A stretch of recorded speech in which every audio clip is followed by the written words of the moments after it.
A Nation on Edge Election Day, 2024. The air is thick with anticipation and uncertainty. It's finally here.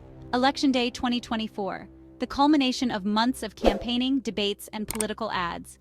The day America decides its fate. The tension is palpable. Every conversation, every glance is charged with the weight of this decision. The stakes couldn't be higher. The future direction of the country hangs in the balance. In one corner, we have Vice President Kamala Harris, the Democratic nominee. She represents hope. She represents change. Her campaign has been a beacon for those seeking progress and equality. In the other corner stands former President Donald Trump, the Republican nominee, a figure who has dominated the political landscape for years. He's back for a rematch. He's looking for vindication. The polls are tight, reflecting a nation deeply divided. The nation is on a knife's edge. Conversations at dinner tables, workplaces, and online are filled with anxiety and hope. Will it be a historic first for a woman in the White House? Kamala Harris stands on the brink of making history.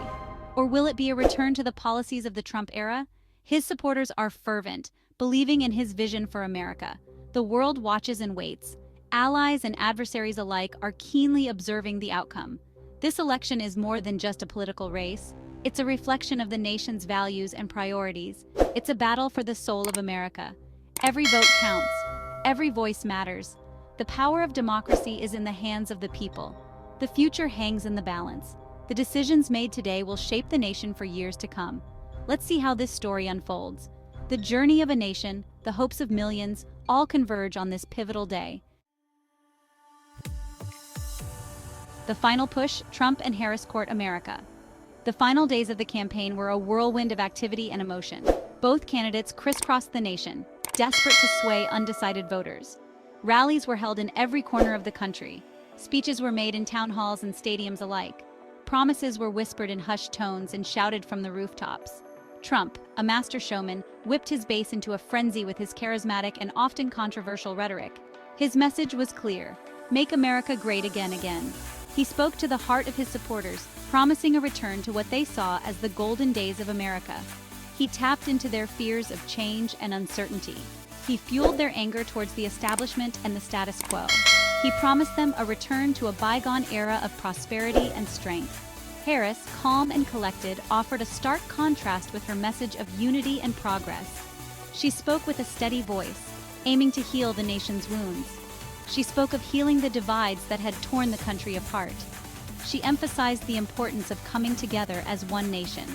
She spoke of building a better future for all Americans, regardless of their background or beliefs. She appealed to their hopes for a more inclusive and just society. She appealed to their dreams of a brighter tomorrow. She promised them a path forward, a way to move beyond the divisions and conflicts of the past. The battle lines were drawn. The stage was set for a historic showdown. The final act of this intense and emotional campaign was about to begin, with the future of the nation hanging in the balance. Counting the votes, a race against time. The polls have closed. The waiting game begins. The air is thick with anticipation as the nation holds its breath. But this is no ordinary count. This year, the stakes are higher than ever. This year, mail-in ballots are pouring in. The pandemic changed everything. It has forced millions to vote from the safety of their homes. It changed how we vote. It changed the very essence of our democratic process. It changed how we count. The process is slow. The process is meticulous. Every ballot is scrutinized with utmost care. Every vote must be verified. Every signature checked. Every detail matters. Every vote must be counted. The integrity of the election depends on it. But the pressure is mounting. Time is running out, and the nation is growing impatient. The nation demands an answer. The tension is palpable as everyone waits for the final results. Trump, never one to shy away from controversy, has already cried foul. His claims echo through the media. He alleges fraud, though he offers no proof. His accusations stir the pot. His words sow seeds of doubt. They create a ripple effect across the nation. They threaten to undermine the very fabric of our democracy. The stakes have never been higher. Harris, ever the picture of composure, urges patience. She calls for unity. Her voice is a beacon of hope. She reminds us that every vote must be counted. Every voice must be heard. The rule of law must prevail.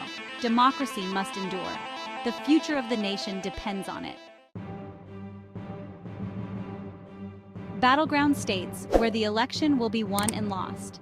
The electoral map is a patchwork of red and blue, but a handful of states hold the key to the White House: Pennsylvania, Michigan, Wisconsin. These are the battlegrounds. These are the states that will decide the election. Both campaigns poured resources into these critical areas. They know the stakes. They know every vote could be the difference between victory and defeat. Will Trump's populist message resonate in the Rust Belt? Will Harris's message of change sway suburban voters? The answers to these questions will determine the outcome of this election. Section 5. The Electoral College looms, a system ripe for controversy. The race is tight, too close to call. And then there's the Electoral College, a relic of the past, a system that can defy the popular will, a system that could once again throw the election into chaos. It's happened before. It could happen again. The nightmare scenario: a candidate winning the popular vote but losing the Electoral College, a nation divided, a system in crisis. Legal challenges are already being prepared. Lawyers are on standby. The courts may have the final say. Democracy feels fragile. The future feels uncertain. Section 6. Inauguration Day 2025. A new era dawns. January 20th, 2025. The world holds its breath. A new president will be sworn in. The peaceful transfer of power, a cornerstone of American democracy.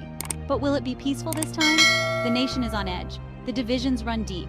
The new president will inherit a nation in turmoil. A pandemic still lingers. The economy is fragile. Climate change threatens our very existence. The challenges are immense. The stakes have never been higher. But for now, we wait. We watch. We hope for the best. We brace for the unknown. Section 7. Stars align. Celebrity endorsements and campaign controversies. The 2024 election wasn't just about policy and politics. It was about star power, too. Celebrities used their platforms to endorse candidates. They urged their fans to vote. Some even hit the campaign trail. Taylor Swift, Dwayne Johnson, Oprah Winfrey. Their voices added to the cacophony. They brought a touch of glamour to the political circus. But not all endorsements are created equal. Some backfire, some alienate, some spark outrage. Case in point, Joe Rogan's surprising endorsement of Trump. The backlash was swift. The controversy raged on. Section 8. Did the Simpsons do it again? Predicting the future, one election at a time.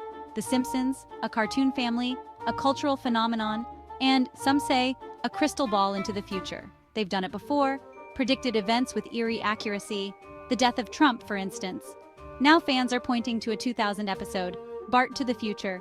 Lisa Simpson becomes the first female president. She inherits a mess created by her predecessor, Donald Trump. Coincidence? Perhaps. But the similarities are striking. Lisa's pearls, her purple dress. The parallels to Harris's own style are undeniable. Did the Simpsons do it again? Did they predict a Harris victory? Only time will tell. But one thing is for sure, the Simpsons always have the last laugh.